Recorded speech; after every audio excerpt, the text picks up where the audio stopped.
नमस्कार। आज भी बुद्ध पूर्णिमा है और इसलिए आज मैं कल जो अधूरा काम रह गया आज उसको मैं पूरा कर रहा हूँ। मेरे पास कई लोगों के संदेश आए कि आपने वीडियो अधूरा छोड़ दिया।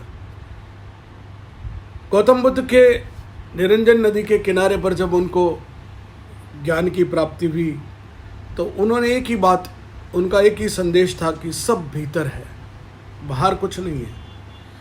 इसलिए मौन हो जाओ।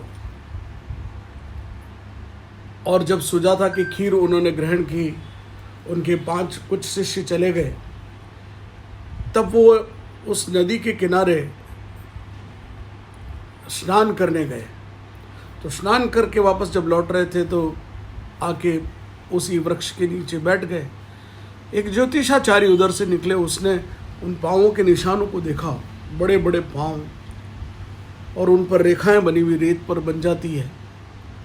तो उसने कहा ये तो किसी सम्राट के पद चिन्ह हैं, ये रेखाएं बताती है कि ये किसी न किसी बड़े सम्राट के ऐसे पद चिन्ह हैं जिन पर मैं कह सकता हूँ कि वो दुनिया का सम्राट बनेगा। तो वो उन पद चिन्हों को फॉलो करते हुए वहाँ पहुँचता है, देखता है वहाँ गौतम बुद्ध बैठे हैं। तो उसने कहा ये तो एक फकीर है, ये दुनिया का सम्राट कैसे हो सकता है। लेकिन बहुत कालांतर में जाके उसको सही में पता चला कि दुनिया पर राज केवल राज्यों पर राज करने वाला राज नहीं करता, दुनिया पे राज वो करता है जो दुनिया का सबसे बड़ा फकीर होता है। आज भारतवर्ष में भी लंगोटी वाले बाबा को हम सर्वाधिक मानते हैं, जिसका कोई पद नहीं, कोई राष्ट्रपति नहीं, कोई प्रधानमंत्री नहीं, कोई राजा नहीं, लेकिन वो राष्ट्रपिता हैं। क्यों? क्योंकि उन्होंने त्याग किया। तो संसार उसी को पूछता है जो त्याग कर सकता है। गौतम बुद्ध इतने बड़े त्यागी बने। आज उनके पास राज्य होता, छोटा सा होता, मध्य प्रदेश के आसपास का राज्य हो जाता, आज वो सारी दुनिया पर राज करते हैं।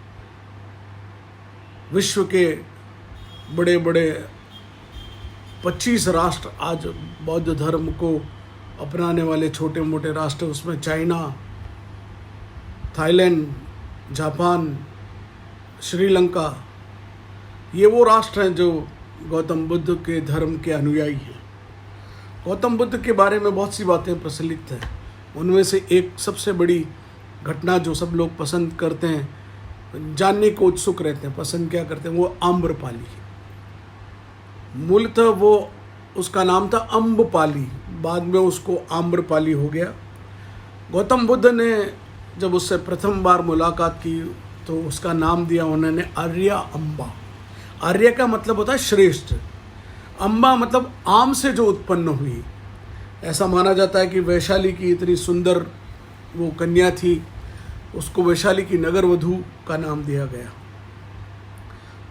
वो इतनी सुंदर थी, हर कोई उसे पाना चाहता था, इसलिए राजा ने उसे सर्वभोग्या घोषित कर दिया। विवाद में नहीं जाना चाहता, लेकिन भगवान गौतम बुद्ध को उसने, सभी राजाओं ने निमंत्रण दिया, अम्बरीश ने निमंत्रण दिया, लेकिन आम्रपाली ने निमंत्रण दिया, बड़े प्रेम भाव से दिया, शुद्ध भाव से दिया। वैश्या थी, लेकिन इच्छा थी कि भगवान गौतम बुद्ध उसके घर भोजन के लिए निमंत्रण को स्वीकार करें। और सभी लोगों ने कहा ये वेश्या है, इसका कैसे निमंत्रण स्वीकार करेंगे। गौतम बुद्ध ने उसका निमंत्रण स्वीकार किया और बड़े प्रेम भाव से उन्होंने भोजन किया। और कहते हैं कि तब से वह आम्रपाली आर्या अम्बा बनकर भगवान बुद्ध की अनुयायी हो गई। अपनी सारी संपत्ति उसने उनको दे दी। दूसरी एक बड़ी घटना भगवान गौतम बुद्ध से जुड़ी हुई कि ये विष्णु के 90वें अवतार हैं। जब इनको ज्ञान प्राप्त हुआ तो 7 दिन के लिए मौन हो गए। मौन हो गए तो बैठ गए। मौन भोलेनाथ हैं, भोलेनाथ का मौन भी तोड़वाया, समाधि तोड़वाई, तपस्या तोड़वाई गई। अब ये मौन हो गए तो ब्रह्मा विचलित हो गए कि अगर बुद्ध पुरुष मौन हो गए तो ये जो ज्ञान है ये जो बड़े बड़े वेद हैं, पुराण हैं, या जो भी संसार का ज्ञान है वो कौन देगा? वो चिंतित हुए। 7 दिन तक गौतम बुद्ध नहीं बोले और